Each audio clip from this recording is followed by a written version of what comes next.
Here's an AMI This Week shortcut with Chris Valet. Our big vision, I know it sounds a little bit, almost too big, but I know it's super achievable, is to make Ottawa a more accessible place to live.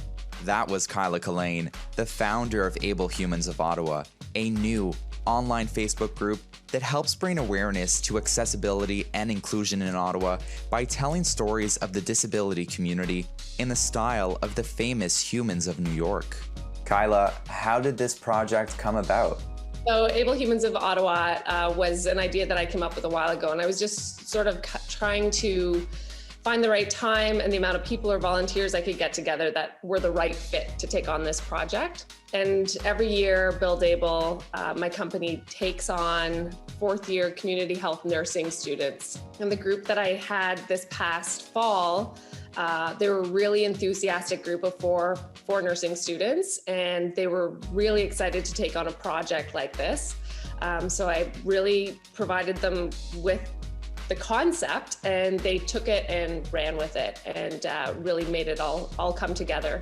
Kirsten DeMille was one of those students. I think a big thing was just opening my eyes to all of the things in this community that are not accessible and how that can affect someone in ways that you maybe didn't think about before. I think that it's important for everyone to be aware of this, and even in ways that you might think something is accessible, like you see a ramp, they're not always actually accessible. They are quite steep, and they can actually be very difficult for someone with a mobility aid, such as a wheelchair, to get up. But you might just see the ramp and think, oh, that's accessible, that's fine. But there's a lot more to it than that, or just the smallest things can make a space inaccessible. Vincent Perry shared his story on Able Humans of Ottawa. I had a catastrophic motorcycle accident, which unfortunately did claim my entire right leg, broke up my arm and shoulder, and lots of internal injuries. And it's only by the skills of the doctors at the Civic that I'm alive today. After your accident, you've maintained a positive outlook. What value did you see in the Able Humans of Ottawa project? For me, it was nice to, put out my story and that, but reading the others, it also gives you a little more inspiration to sit there and go, that's how they've coped. Yeah, I can continue with mine, and yes, there is light at the end of the tunnel. My life won't be the same, but it'll be different, and I've adapted to it.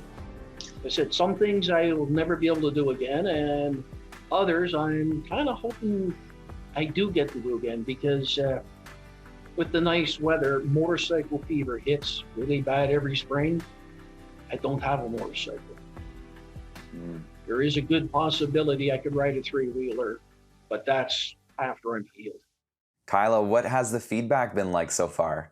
The feedback has been tremendous, and I think if you look at some of the posts, the comments, again, they're from people who are not related to the person, which is it's really encouraging that it's driving this sort of acknowledgement and understanding from people who don't live in this community or aren't a part of this community, but live in Ottawa and want to share and change the experience of accessibility. But we come up against these barriers all the time in trying to even make our physical spaces, our built environment more inclusive for everyone. So our overall goal was just when you share these personal stories, and everyone is going to be connected to someone, something's going to resonate with someone, and they're going to say, oh, I didn't think about that.